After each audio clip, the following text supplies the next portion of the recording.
No. What did he say? He's going to destroy the world.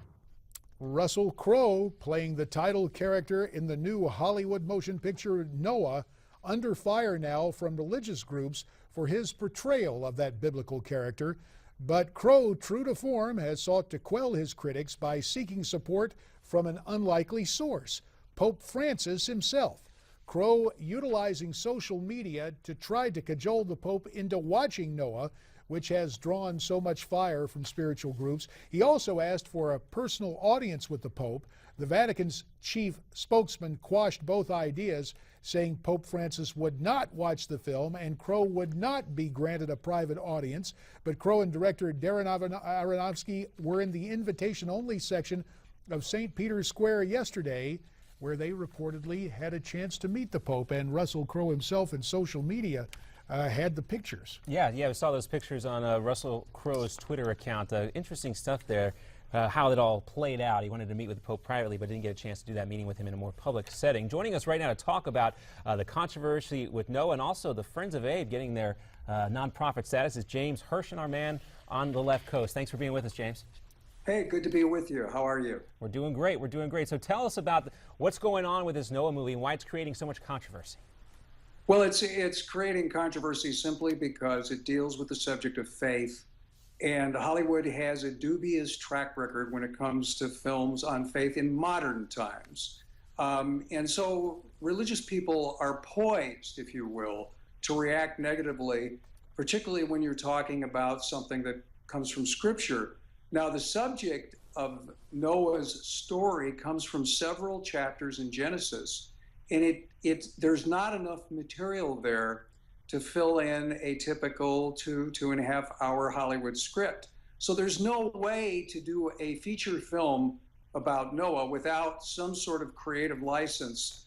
Therefore, there's been some reporting that's not been fair because it's been based on surveys of people, particularly Christians, who had never seen the film, based on leaked scripts. And it kind of reminds me very much of the kind of lead up to Mel Gibson's Passion of the Christ, where people who had not seen the film, who had not read the script, were reacting negatively to it. Interestingly enough, Mel Gibson sought an audience with the Pope at that time and received kind of a quasi-endorsement. I think in an age of endorsements, that's what Russell Crowe was trying to do. That's what Darren Aronofsky and Paramount were trying to do, was to have Pope Francis say something similar to what Pope John Paul II had said, which he said, "It is as it was." Some statement that they could quote and use to quell some of the concerns in the Christian community. Well, that's interesting. We know Pope Francis is extremely popular around the world, and so an endorsement from the Pope would obviously do a lot for ticket sales, so we know what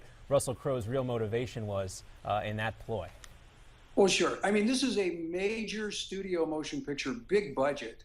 Darren Aronofsky, Academy Award nominee. He made The Wrestler. He made Black Swan. He tends to make darker visions.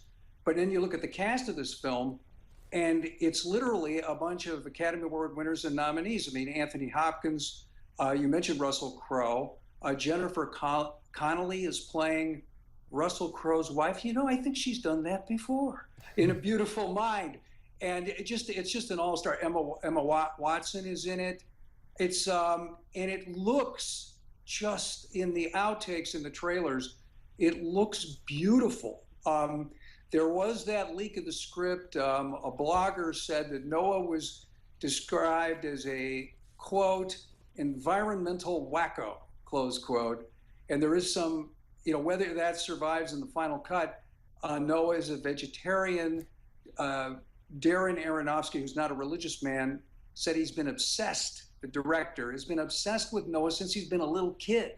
And he thinks of Noah as someone who loves the earth, who was the first environmentalist. So there may be some Hollywood left-wing environmental themes in there, but I think we have to keep an open mind when it comes to this movie. Well, in terms of open minds and open wallets, how much money was spent in production of this film, James? Do you have those figures? I don't have the exact figures in front of me, but I can just tell you that, the average, what is called in Hollywood a tent pole, is measured in the hundreds of millions. So 200 million is about maybe par for a typical studio film. And when you have people like Russell Crowe, Anthony Hopkins, Jennifer Connelly, what are called above-the-line talent, not to mention Darren Aronofsky, who doesn't come cheap.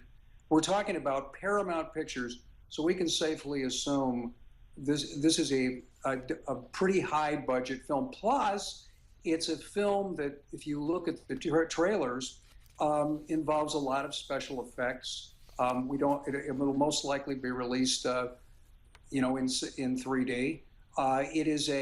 It's an expensive technological film as well. All right, well, so it comes out at the end of the month, and it looks fantastic, but we'll have to see if folks will go out to see it like they did with Son of God, another biblically themed movie that was very popular. We also want to talk to you, James, real quickly about the Sons of Abe finally getting their tax-exempt status.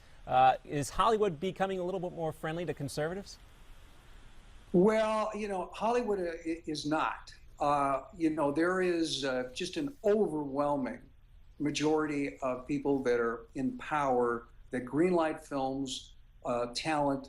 The biggest names in Hollywood are left of center, and they're not very tolerant when it comes to conservatives in their industry. Thus, the reason for Friends of Abe, the reason for its birth, it's a fellowship group to provide aid and comfort for those that live in the enemy-occupied territory of Hollywood, if you're a conservative. Charlton Heston coined the term closet conservative, and there are plenty of them. But that being said, I believe that the outing of Friends of Abe, which was a secret group, and the story that New York Times really broke, that Friends of Abe was one of the organizations, it appears, that was not getting treated properly by the IRS, in the sense that this took 3 years. Tax-exempt status typically takes 4 to 6 months from application to approval.